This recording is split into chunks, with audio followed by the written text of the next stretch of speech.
ഉള്ളു ചുകന്ന വെള്ള നിറം നബി നീണ്ടവരല്ല അറിവീൻ അല്ല കുറിയവർ നല്ല തടി മുഖം വട്ടനിലാവേ.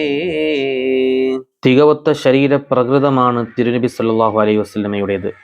ആന്തരികവും ബാഹ്യവുമായ സൗന്ദര്യത്തിന്റെ പരിപൂർണതയും സൗന്ദര്യത്തിൽ നിസ്തുലനുമാണ് എന്നാണ് ഇമാം ബൂസരി റളിയല്ലാഹു അൻഹു ആ തികവിനെ വർണ്ണിച്ചത്. സൗന്ദര്യത്തോട് മാറ്റുരയ്ക്കുന്ന ഗാംഭീര്യം സ്ഫുരിക്കുന്ന മുഖവും ശരീരവും തിരുനബി സല്ലല്ലാഹു അലൈഹി വസല്ലമയുടേത് മാത്രം സവിശേഷതകളിൽ ഒന്നാണ്. ഒറ്റനോട്ടത്തിൽ തന്നെ കാഴ്ചക്കാരനെ ആ ഗാംഭീര്യം അനുഭവപ്പെടുത്തുന്ന ശരീരമാണ് തിരുനബി സല്ലല്ലാഹു അലൈഹി വസല്ലമയ്ക്കുള്ളത്. ആ ഗാംഭീര്യത്തിന്റെ സൗന്ദര്യം വിശദീകരിക്കുന്ന നിരവധി ഹദീസുകൾ സ്വഹാബികൾ രേഖപ്പെടുത്തിയിട്ടുണ്ട്. അധികമായോ കുറവായോ ഒന്നും ആ ശരീരത്തിലില്ല. കാസർഗോഡുകാരനായ ബാപ്പൻ കുഞ്ഞു മുസ്ലിയാരുടെ കവിതയിൽ മുത്തുനബി സല്ലല്ലാഹു അലൈഹി വസല്ലമയുടെ തൊലിയുടെ നിറവും ആകാരവടിവും അതിമനോഹരമായി വിവരിക്കുന്നുണ്ട്.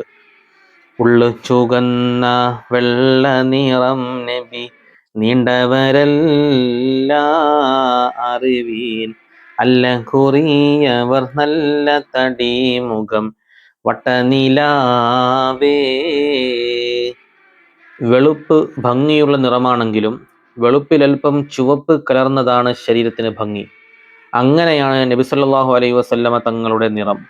വെള്ളിയും സ്വർണവും കൊണ്ട് ഉരുവപ്പെടുത്തിയതുപോലെയുള്ള തിളക്കമാണ് തിരുശരീരത്തിന്.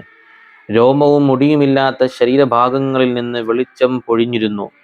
തിരുനബി സല്ലല്ലാഹു അലൈഹി വസല്ലമ ഒരിടത്തെത്തിയാൽ പിന്നെ വേറൊരു വിളക്കെന്തിനെന്ന് തോന്നുമാറ് ഒരു വിളക്കുമാടം കണക്കെ ആ ശരീരം തന്നെ വെട്ടിത്തിളങ്ങി.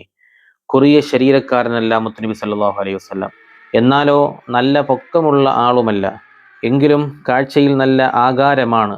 നടക്കുമ്പോൾ കൂടെയുള്ളവരെക്കാൾ പൊക്കമുള്ളത് തിരുനബി സല്ലല്ലാഹു അലൈഹി വസല്ലമക്കാണെന്ന് തോന്നും.